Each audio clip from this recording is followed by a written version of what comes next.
in my opinion, the number one reason beyond all other reasons why people lose chess games is they move too fast. Now, you can lose a game because you make a horrible blunder, a minor blunder, whatever.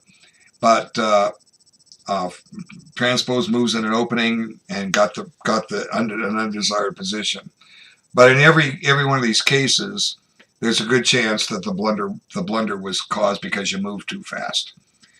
So you start with 40 in this organization. You start with 45 minutes on your clock, and you get a 45-second increment. Now, how much time should you take?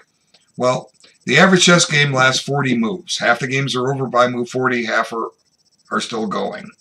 Usually by move 40, we can tell what the likely result is going to be. Should white win, should black win, or should the game be a draw?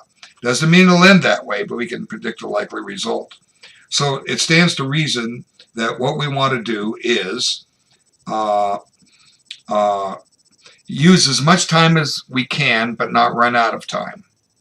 So there's a formula for when you have an increment to say, well, what would be an equivalent time limit? How long should this game last to get to move 40? Now we take the 45 minutes, then we take 2/3 of the increment. So 45 plus 30 would be 75. So you should take 75 minutes to get to move 40. Okay? Now when you hit move 40, you now have your 45-second increment kicking in every move.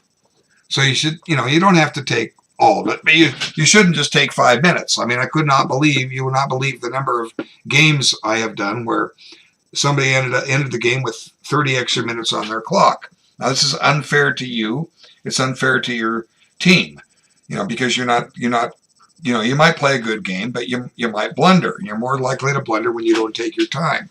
See, nobody with a Grandmaster title or International Master title got their title by playing speed chess. They got it by playing slow time control, even slower than 45-45. The current FIDE time control, 40 moves in 90 minutes, 30-second increment every move, and when you hit move 40, you get 30 minutes added to your clock. The old days, back Botvinnik and Petrosian and Fischer, 40 moves in 2.5 hours. After 5 hours of play, adjourn, come back, play 16 moves per hour. If another 5 hours elapsed, you adjourned again. Now, they got away with adjournments, but this is the old days. So you got to take your time. If you don't take your time, you're not going to calculate well in critical positions. So I'm pretty much going to say this every game, especially when I see them moving too quick. So both sides are guilty of moving too fast. Okay? And don't take that the wrong way. You need to slow down. Okay? So let's have a look at the game. The first time I've seen it. So here's Accelerated Dragon. So here white plays for what we call the Botvinnik system. It comes usually out of 1c4. Black gets control of d4 though. Let's see how this transpires. Okay, white could still play d4 here, being like an Accelerated Dragon Maroczy-Bind, but the moment this bishop comes here, that chance is out. Okay, he does play it. Now, let's back this up a second and talk a little theory. I got to shrink this so I can see the chat. Hang on. And you can, those that want to see my half face can see it. Oops, wrong one. Let me just adjust here. That way I can see a comment if it comes up. Somebody asked me, how did you attain the level of chess master? How can I submit one of my games? Okay, Night Fighter, look at my topic. It's a news topic. It's one with my picture on it, my video lessons group. You need to join that group if you're not in there. Okay, you'll find the topic 30. First, find the topic 54 hours of chess a week streaming. Find that topic. In there, I link a topic in my forum which gives you the rules. Okay, what to do.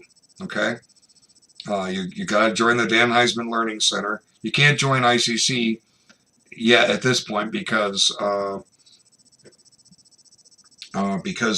There are no late entries into their current team tournament, so you got to go on the Dan Heisman Learning Center. Okay, so I can see there's some lag here. All right, let's come back to this position. If white doesn't play d4, black is going to, let me just use the arrows. Black is going to try to occupy d4. And he will do this. The maneuver is something like bishop g7, knight f6, castles, knight e8, knight c7, knight e6, and then he's got 3 pieces bearing down on d4. That's the strategy. Okay? And if black does this, he usually does very well.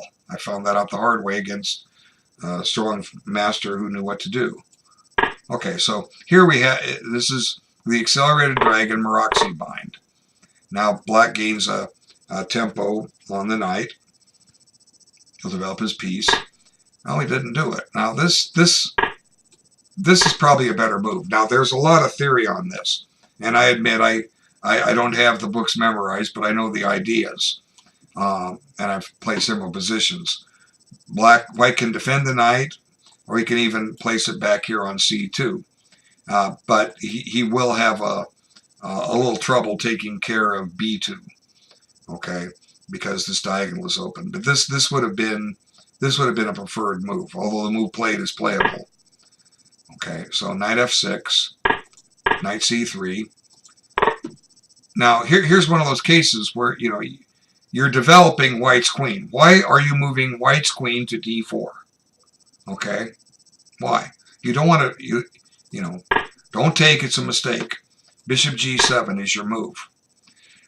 Now, let me give you an example of the strategy that will unfold. Okay, let's just develop a couple pieces.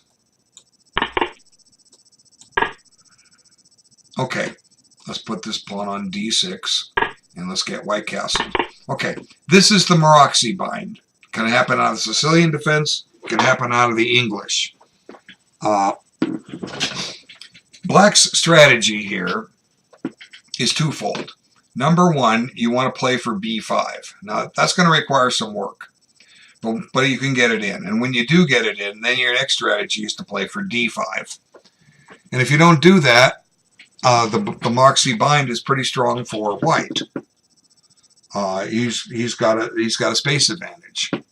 So you can try your way there, and you'll win against weaker opponents, and you'll lose to stronger opponents. Okay, that's what's going to happen to you. But if you know what to do, you might beat some stronger opponents because maybe they don't know what to do. Okay, so that shall be fair. So you don't want to make this exchange. You are moving white's queen here. White did not move his queen to d4. Black did. Black, move black pieces. Don't move white pieces. Okay? I love helping out like this. Okay, so now white should get some pieces developed. Now, in a lot of symmetrical Englishes, c4, c5 positions, black actually does trade on this, and we do see this queen come up here. But at some point, the queen comes back to d3. Okay? So that's just to avoid a potential very annoying discovery. Now, there's no annoying discovery right now. The only place we can move the knight to protect the bishop is here, and the knight's not very effective from this square. So white can safely develop a piece. Okay? Oh my goodness. So a mistake here. I just gave you the logical reason. Now he's avoiding a discovery, but here's if you want to learn to think like a master, and I can honestly tell you, half the move, 1/3 to half the moves you play are master moves. You guys know what to do. We just got to work on the other half, or the other 2/3, and make half of those master moves. And we start by simple rule. If you're not sure what to do, develop a piece. So, so we want to be thinking. This is where you use, where you're using your time, you're evaluating. What what damage can white can black do to this queen right now? I already explained. He can do that, and the knight's doing nothing. Now we'll just save the queen. Where's this knight going next? Well, he's going back here. We've lost the tempo. And I like to give an illustration. Okay, if you do this and then come back, in effect what you're saying, hey, white, I know it's my move. I really do. I know it's my move, but I don't want to move. So I'm going to make you a deal you can't refuse. I'm going to give you 2 moves in a row, as long as one of them is queen d3. Okay, so here it comes, and he comes back. Now it's white's turn. In the same position. Now it's white's turn. Let's just go castle. So black has lost time. So, you know, the knight h5 wasn't really an issue. Okay, so the queen could have stayed on d1. Now I've had people, they'll have their queen and their rooks on the back rank, and the king will be castled, and they'll stop and play h3. Why? So they don't get back rank checkmated. Well, how on earth is your opponent going to back rank checkmate you with your queen and 2 rooks there? I don't understand why you need to play it now. Maybe you want to play it later. If you're forgetful, well, you got to tie a knot around a thread around your finger with a knot on it to remind you, don't get back rank mated. But playing h3 well ahead of time, you don't need to do it. Same thing here. You do not need to play queen d1. But that's what he played. Okay, so black is actually ahead in development now. He's got 2 pieces out. White has 1. Now, I don't know how long he took. If I had the timestamp, I'd make it. I'm not going to refer to it everything, but if he had here, the he could have anticipated this move. So did white move too quick again? I don't know, but we have to see that this is a possibility. We have to know this is a theme. So how could white have prevented it? Well, let's develop. Whoops! Picked up the wrong one. This sure seems to prevent it. If you want to play knight here, attacking nothing, you're losing a piece. Okay, you want to castle and then play bishop a3. Guess what? It still goes. You lost a piece. So white didn't play this carefully, and most likely because he didn't take his time. Now here's a case of we were talking earlier about exchanges. Too many exchanges can make the position sterile and even, and we don't know what to do. Although obviously this bishop needed to be moved. Maybe he's afraid of getting his pawns doubled. Well, that's double-edged. If you get, white could accept the double pawns and have potential attacking chances against the black king if he castles queenside or kingside. So, the game is even. Now, I don't necessarily like this move. You have a nice diagonal for your bishop. You're keeping the bishop on the board, but you're shutting it in. Let's try to find a better move. We don't want to take. That develops as queen. We already done that. So my rule of thumb is if you're not sure what to do, develop a piece. Let's just castle. Now, if white's a trader and wants to trade, well, he can trade. He can get his queen in here with a check. And this knight's not really doing much. Let's just bring him back. Black has some advantages here. What are they? Well, see these 2 pawns? They clog this bishop in. So, to some degree, black is fine here.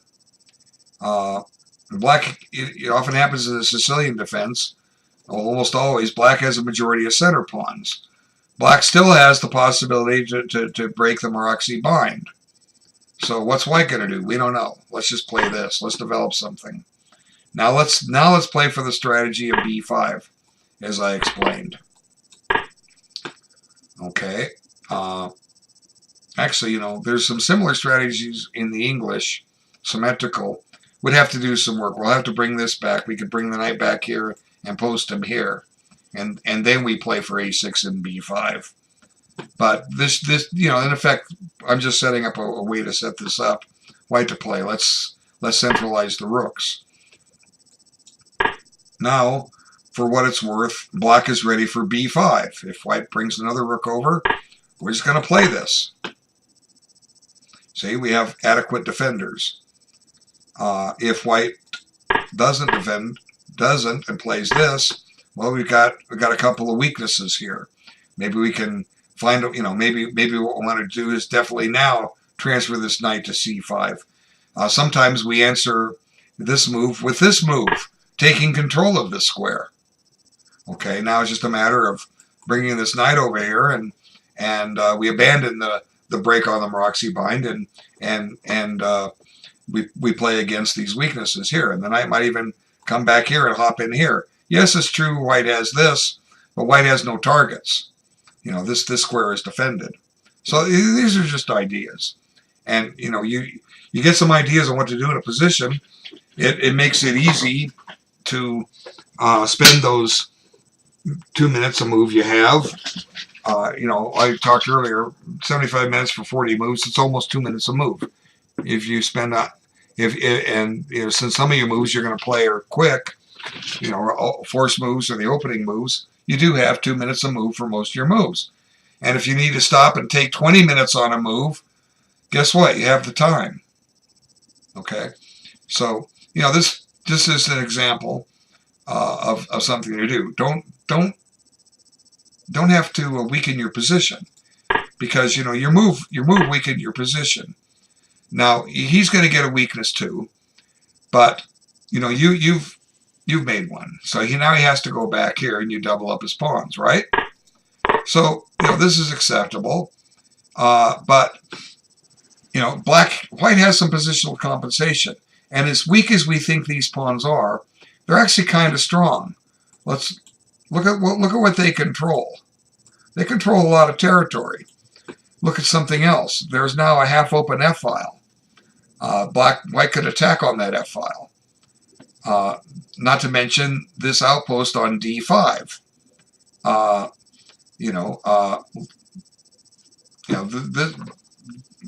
Black doesn't really have an advantage here.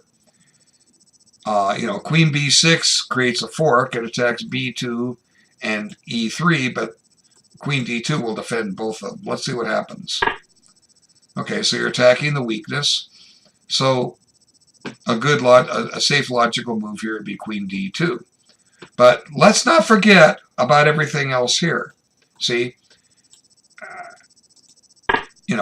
castling would be fine, but I still think the game is close to even. At some point, white could play in here. And the only way you're getting rid of that knight is by giving up your bishop pair. And if white takes back with the queen, you still have a weakness here. If he takes back with the pawn, you have opposite colored bishops, but this bishop has a little more scope than this bishop, and the rule is the attacking side is a piece ahead. Okay? And if white can figure out how to get that bishop active, black could be in trouble. Maybe white could take back this way, opening up a diagonal. Shove this pawn up the board, soften up the g6 square. I don't know. It's just things I consider, and then I start looking at moves to reach that plan. Okay. So he does play queen d2. Now, you can add an attacker here. You might have to play something like this. Then it's close to one of those cross pins. The pawn is pinned both directions. Okay, don't go there. So this gives white a chance to maybe reconcile his position. Let's develop the bishop and try to get castled. Or, white might even consider castling queenside, so if he needs to put the rook here, he could. Now, this is too early. It creates a threat, but, white's attacking with two pieces. So, but he does make a threat. We have to deal with it. I think you have to play bishop back here. I'm going to give up the pawn. Okay, so I guess it's okay. Your logic is the queen would be overworked. If you take this pawn, he just takes this pawn. Let's see what happens. It goes that way. Well, let's look at this. Both sides lose a weakness, but you know, let's see. There's a potential check here. Let's just develop this rook, and let's give the check. Check. And come back here. Okay, now if queen check. takes. You know, this is getting very, very stale.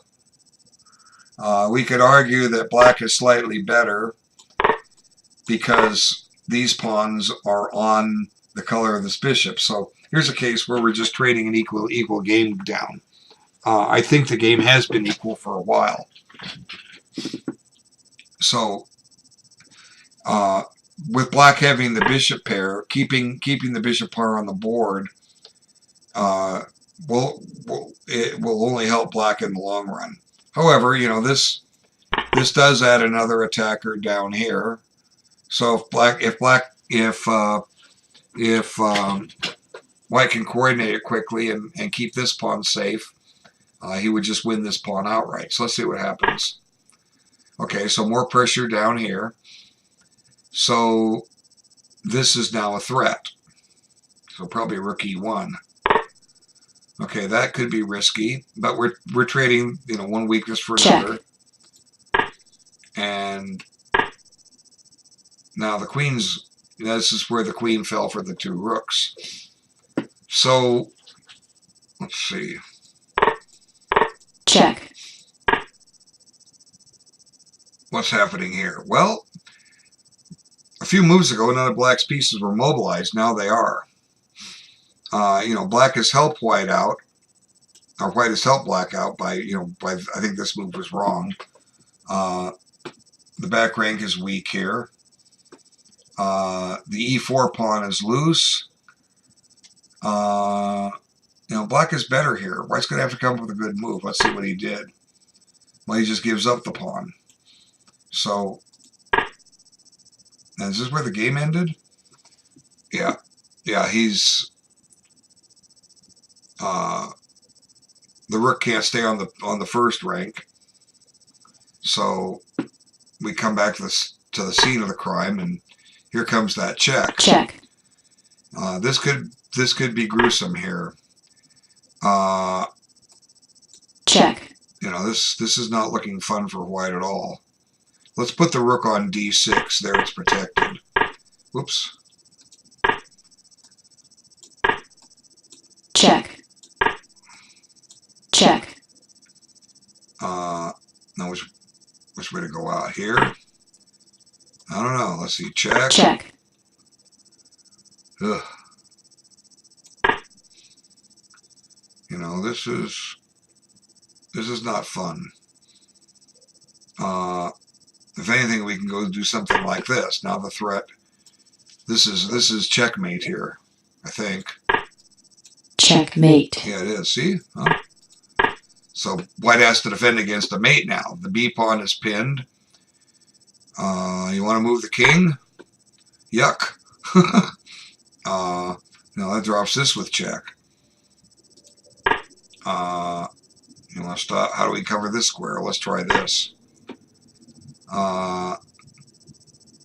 Well, I have a feeling black can find something here. If anything, we can, you know, we can go win the exchange. You know, takes. Now black has a queen for a rook and a knight, and white's kingside pawns are annoyed. So black's definitely making blunders here. So he didn't need to take that pawn with his knight. I mean, with his queen. You know, probably the safest move is to play here, and let's keep this pawn a weakness. See, it doesn't go away.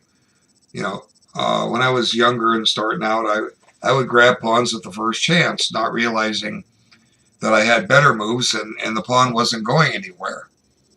So here, you know, black has created a threat, and whites dealt with it. I don't think castling queenside was the best either. Let's come back to this move. Now, if you want to play this, maybe white has to stop and arrange to castle by hand. Well, this could get risky. Let's try e2. Okay, e2. And I'll still do this, but I think with proper play, white's holding on here, and this weakness hasn't gone away. So, white definitely created some of his own problems, but part of it, it lies in the fact that both sides move too fast. So 20 moves each. They gained 45 They gained 900 seconds. 900 seconds is 15 minutes. Okay. Each. And then their clock went down by about 9 minutes. 9 minutes or maybe less. So each side spent about 20-25 minutes on this game. And the game could have got 75 minutes. So, both sides are reasonable players. Okay, we're not asking him to play. We're not asking you to play like Magnus Carlsen. We're not asking you to play like me. I don't know the ratings. I didn't look at them. We're not asking you to play like one group above whatever your team you're on, the next rating class up. What we're asking is you to take your time. That's all we're asking. Take your time. Think. That's where chess gets exciting. Like I tell people, you go to the movies, a good action movie will last 2 hours.